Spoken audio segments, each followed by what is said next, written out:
दोस्तों स्वागत है आप सब लोगों का इस चैनल के एक और नए वीडियो में। इस वीडियो के शुरुआत में आप सब लोगों से एक सवाल पूछना चाहता हूं और चाहता हूं कि आप लोग नीचे कमेंट सेक्शन में इस सवाल का जवाब कमेंट कर जरूर दें।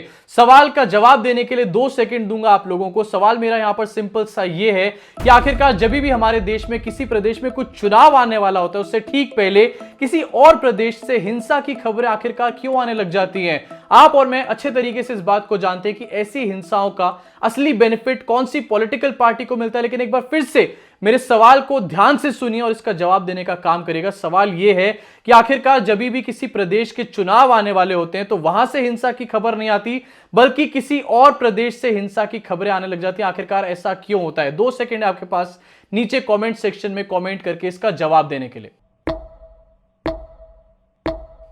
दोस्तों आशा करता हूं अभी तक आपने इसका जवाब लिख दिया होगा। अब आपको बताना चाहूंगा कि आखिरकार इस सवाल का सही जवाब क्या है। लेकिन इस जवाब को बताने से पहले आपको बताना चाहूंगा कि आखिरकार आज मैं सवाल पूछ ही क्यों रहा हूं। आज आपसे सवाल इसलिए पूछ रहा हूं क्योंकि फिर से एक बार हमारे देश के एक स्टेट से हिंसा की खबरें सामने आ रही है। इस बार बारी है त्रिपुरा की। जी हां, खबर को देखिए अपनी स्क्रीन के ऊपर। द वायर के माध्यम से द वायर की खबर में बताया गया है Tripura mosque vandalise shops and houses attack during VHP rally. खबर के टाइटल में ही बताया गया है कि किसने ये पूरा का पूरा कांड किया है। लेकिन सबसे बड़ी चौंका देने वाली बात पता है क्या है? सबसे बड़ी बात चौंका देने वाली यह है कि इस खबर के बारे में अभी तक भी बहुत सारे लोग बात नहीं कर रहे हैं। बहुत सारे लोग जो अपने आप को सेक्युलर बोलते हैं, मुसलमानों का मसीहा बोलते हैं, अभी तक भी इस खबर को पूरी तरीके से अवॉइड करने का काम कर रहे हैं। जवाब आपको दूंगा उस सवाल का, लेकिन पहले इस खबर की डिटेल्स आपको इसलिए बताना चाहता हूं क्योंकि आपको दिखाना चाहता हूं कि आखिरकार हमारे देश में माइनॉरिटीज की क्या हालत है, इस टाइम पे क्या सिचुएशन है, किस तरीके से जब चुनाव आने वाले होते हैं तो हमारे देश में किसी भी कोने में मुसलमान को पकड़ के उनको टारगेट किया जाता है, उनके ऊपर ऐसी ऐसी हिंसाएं करी जाती हैं। सबसे पहले आपको बताना चाहूंगा कि आखिरकार ये पूरी की पूरी हिंसा की खबर कहां से शुरू हुई, कैसे सामने आई। पिछले 5 दिनों से हिंसा हो रही है लेकिन अभी तक भी बड़े बड़े चैनल इसके बारे में बात नहीं कर रहे हैं। बताना चाहूंगा आपको कि विश्व हिंदू परिषद की एक रैली थी। रैली इसलिए कर रहे थे विश्व हिंदू परिषद के लोग क्योंकि विश्व हिंदू परिषद के लोग ये कह रहे थे कि हम लोग जो बांग्लादेश में हिंदू हैं उनकी सेफ्टी और सिक्योरिटी चाहते हैं। भाई सबसे पहले तो विश्व हिंदू परिषद के लोग इतने ज्यादा बेवकूफ है, मुझे नहीं पता था। अगर इनको बांग्लादेश के हिंदुओं की इतनी पड़ी है, उनकी सेफ्टी सिक्योरिटी की पड़ी है, तो जाओ ना मोदी जी से इस चीज की मांग करो। त्रिपुरा में क्यों रैली निकाल रहे हो आप लोग? दूसरी चीज आपको दिखाना चाहता हूं इस आर्टिकल के अंदर आखिरकार किस तरीके से पुलिस बताने का काम कर रही है कि विश्व हिंदू परिषद के ही लोग इन्वॉल्व थे इस पूरी की पूरी हिंसा के अंदर। विश्व हिंदू परिषद के लोगों ने ही उपद्रव मचाने का काम किया है। जब इस आर्टिकल को आप लोग खोलेंगे तो आर्टिकल के अंदर क्लियरली पुलिस का स्टेटमेंट दिया गया। आपको बता देता हूं क्या बताया पुलिस ने, अपनी स्क्रीन पर देखिए। Speaking with the wire, additional inspector general AIG of police law and order Subrata Chakraborty said that a mosque was ransacked, यानी कि एक मस्जिद के अंदर तोड़फोड़ मचाई गई। Few shops and houses were vandalised during the rally in Chamtila and Roha Bazar areas under the Panisagar sub division. इसके आगे और क्या कहती है त्रिपुरा की पुलिस ये भी आपको बता देता हूं कि some miscreants attacked a small mosque, some shops and some houses during the VHP rally. ध्यान से सुनिए अगली लाइन को। These shops and houses reportedly belong to the families from the minority community. We have deployed an adequate number of police, यानी कि हमने police तैनात कर दी ऐसी जगहों पर और लॉ एंड ऑर्डर का पूरा ख्याल रखा जा रहा है। इंसिडेंट कहां हुआ, जगह का नाम बताया गया चमटिला और रोहा बाजार एरिया। यहां पर पुलिस ने क्लियरली खुद मानने का यहां पर काम किया है कि विश्व हिंदू परिषद की रैली में पूरी की पूरा हिंसा हुई है और किस तरीके से मुसलमानों के घर को, मस्जिदों को, उनकी दुकानों को टारगेट किया गया है। लेकिन उसके बाद पुलिस एकदम से अपना स्टैंस बदल देती है। क्या बोलने लगती है भी आगे चल के आपको दिखाऊंगा। लेकिन उससे पहले आपको बताना चाहता हूं कि जहां पर एक तरफ पुलिस ये कह रही है कि कुछ दुकानों के साथ ऐसा किया गया, वैंडलाइज किया गया, तोड़फोड़ मचाई गई है, वहीं पर कुछ लोग क्या बोल रहे हैं आखिरकार वहां के जो लोग हैं लोकल्स वो क्या बोल रहे हैं जरा देखिए अपनी स्क्रीन के ऊपर। लगातार ऐसे काफी सारे ट्वीट्स देखने को मिल रहे हैं जहां पर यह बात बोली जा रही है। Muslims are under attack in India state of Tripura. Many houses, shops and 12 mosques have been burned down. लोग कह रहे हैं कि 12 मस्जिदों में आग लगाई जा चुकी है। हालांकि मैं इस बात की पूरी तरीके से पुष्टि नहीं कर सकता, लेकिन डेफिनेटली यहां पर कुछ ना कुछ बहुत बड़ा हो रहा है, जैसा कि पुलिस हमारे को दिखाना चाह रही है उससे कुछ ज्यादा ही बड़ा हो रहा है। ऐसे कुछ और भी ट्वीट्स है जहां पर 12 मस्जिदों को जलाने की बातें लिखी गई, लेकिन फिर से बात बोल रहा हूं कि इस बात की मैं पुष्टि नहीं कर सकता। अब आपको दिखाना चाहता हूं कि जहां पर एक तरफ पुलिस ये बात मान रही है कि विश्व हिंदू परिषद के लोगों ने ही तोड़फोड़ मचाई है, मुसलमानों के ऊपर हमला करने का काम किया, वहीं दूसरी तरफ पुलिस एक और स्टेटमेंट भी देती हुई नजर आ रही है। सोशल मीडिया के ऊपर बहुत सारे मस्जिदों को जलाने की तस्वीरें सामने आ रही है। इन तस्वीरों की मैं कोई पुष्टि नहीं कर रहा हूं, लेकिन पुलिस इस चीज के ऊपर ये स्टेटमेंट देती हुई नजर आ रही है कि सारी की सारी जो वीडियोज हैं ये फेक वीडियोज है, किसी और देश की वीडियोज है। जरा एक बार देखिए कि पुलिस के वहां पर हेड क्या बात बोल रहे हैं। कुछ देश विरोधी और शरारती तत्वों द्वारा ट्विटर एवं फेसबुक का उपयोग करते हुए उत्तरी त्रिपुरा जिले में कल हुई घटना के संबंध में फेक न्यूज और रिमर्स फैलाई जा रही हैं। इन तत्वों द्वारा जो तस्वीरें और वीडियो दिखाए जा रहे हैं उसका कल हुई घटना से कोई संबंध नहीं है। इसके साथ में ही राज्य में हुई अन्य किसी घटना से भी उसका संबंध नहीं है। मैं यह स्पष्ट कर देना चाहता हूं कि कल पानी सागर में हुई घटना में किसी मस्जिद में आगजनी नहीं हुई। कल की घटना के संबंध में पुलिस ने केस दर्ज किया है और उसका इन्वेस्टिगेशन जारी है।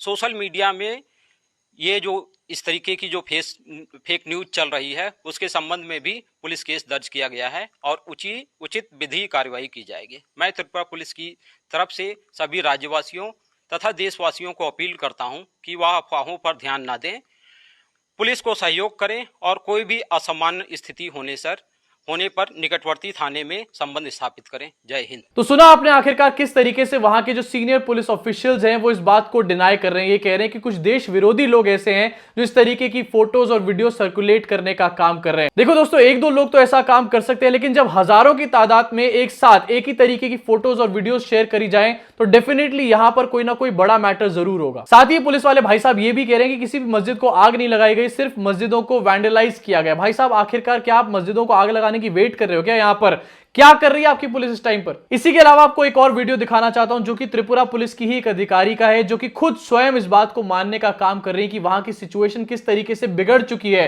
किस तरीके से वहां पर पुलिस को डिप्लॉय किया गया अलग अलग मस्जिदों के अंदर। मैं पूछना चाहता हूं वहां की पुलिस से कि अगर कोई प्रॉब्लम ही नहीं थी, अगर कुछ हुआ ही नहीं है, तो आखिरकार इतनी भारी मात्रा में फोर्सेस क्यों डिप्लॉय करी गई हैं? जरा सुनिए इस पुलिस अधिकारी के स्टेटमेंट को और देखिए कि आखिरकार किस तरीके से ये पुलिस की ही पोल पट्टी खोलती हुई नजर आ रही है। हमने हर एक पिकेट को कंट्रोल कर रखा है, हर एक मस्जिद पे पिकेट दे रखी है।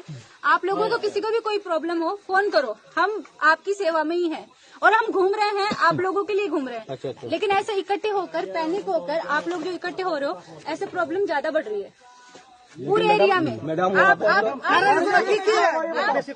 कोई नहीं, बाद में हम लोग बताएंगे। अगर आप लोग बचा रहे हो अपनी मस्जिदें, मैं मानती हूँ, धर्म को मैं भी बहुत मानती हूँ, लेकिन अगर इस तरह से बचा रहे हो, इस तरह से बाकी लोगों के लिए प्रॉब्लम क्रिएट हो रही है। एक छोटी सी र्यूमर से आज 50 जगह पे लोग इकट्ठे हो चुके हैं। बताओ फोर्स इतना कहाँ है कि मैं इतनी जगह पे भेज दूँ?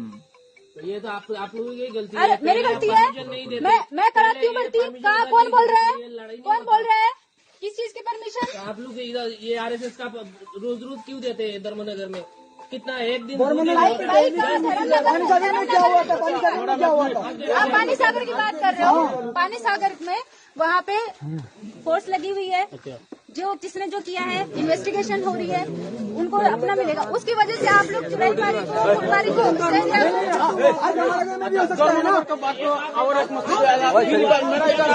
कोई विश्वास है क्या मेरा पास? हम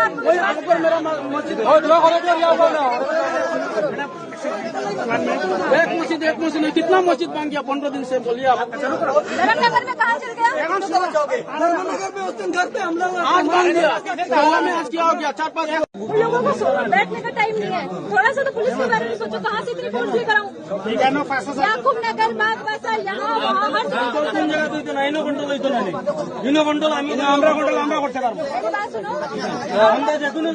अभी मैं आप लोगों से रिक्वेस्ट कर रही हूँ, अभी मैं आप लोगों से रिक्वेस्ट कर रही हूँ, अपने अपने घर जाओ। कोई बात होती है हम लोगों को बताओ, हम लोग पूरी रात घूम ही रहे हैं। ये मस्जिद का लाइबिलिटी कौन लेगा? मैं यहाँ पे मस्जिद ना तो बड़ी करो तो बंदा नहीं तोड़ेंगे। आप पुलिस फोर्स लेके जा रही हो, ऐसा कोई नहीं कर। चलो इसे मैडम फोर्स दिवा আমরা বাড়িতে শান্তিতে থাকবো। अपने अपने घर जाओ। इसी के साथ आपको एक वीडियो दिखाना चाहता हूं। फिर से बोल रहा हूं कि इन वीडियोस की पुष्टि नहीं करता हूं, लेकिन फिर से आप इस वीडियो को देखें। इस वीडियो में बताया जा रहा है कि जहां पर आग लगाई जा रही है वो मुसलमानों की घर और दुकानें। मैं किसी को भड़काना नहीं चाहता, इनफैक्ट सबको ये बोलना चाहता हूं कि शांति बनाए रखो, बिल्कुल पीसफुल तरीके से रहो। लेकिन यार ऐसा करना भी पूरी तरीके से गलत है। आपको अवेयरनेस भी होनी जरूरी है इन चीजों की।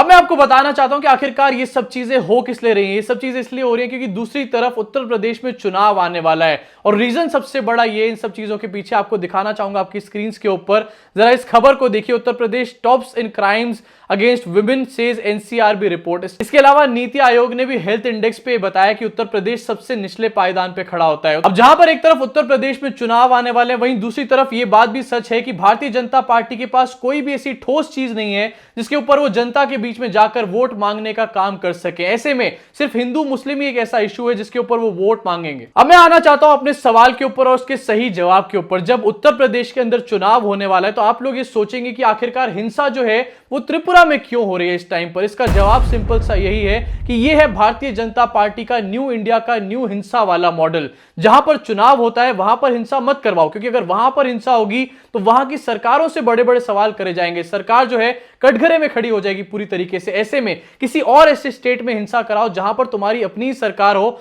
और वहां की सरकार को इस्तेमाल करो ऐसी हिंसा के लिए। वहां की पुलिस को यूज करो, वहां के प्रशासन को यूज करो और एक नैरेटिव सेट करने की कोशिश करो उत्तर प्रदेश की जनता के सामने। तो देखा आपने आखिरकार किस तरीके से न्यू इंडिया में दंगा भड़काने की न्यू टेक्निक्स का सहारा लिया जा रहा है। यह है न्यू इंडिया की सच्चाई। नरेंद्र मोदी, योगी आदित्यनाथ, बिप्लब देब, इन सबसे बड़े सवाल होने चाहिए। लेकिन हमारे देश की मीडिया इस टाइम पर क्या कर रही है? एज यूजुअल नरेंद्र मोदी और भारतीय जनता पार्टी की भक्ति कर रही है। दोस्तों अभी के लिए इस वीडियो में सिर्फ इतना ही। किस तरीके से त्रिपुरा में हिंसा भड़काई जा रही है और किस तरीके से मुसलमानों को वहां पर टारगेट किया जा रहा है, चाहता हूं कि आप इस खबर को आगे कम से कम 10 लोगों से साझा करने का काम करें। अभी के लिए इस वीडियो में इतना ही। मुलाकात होगी आप सब लोगों से अगली वीडियो में।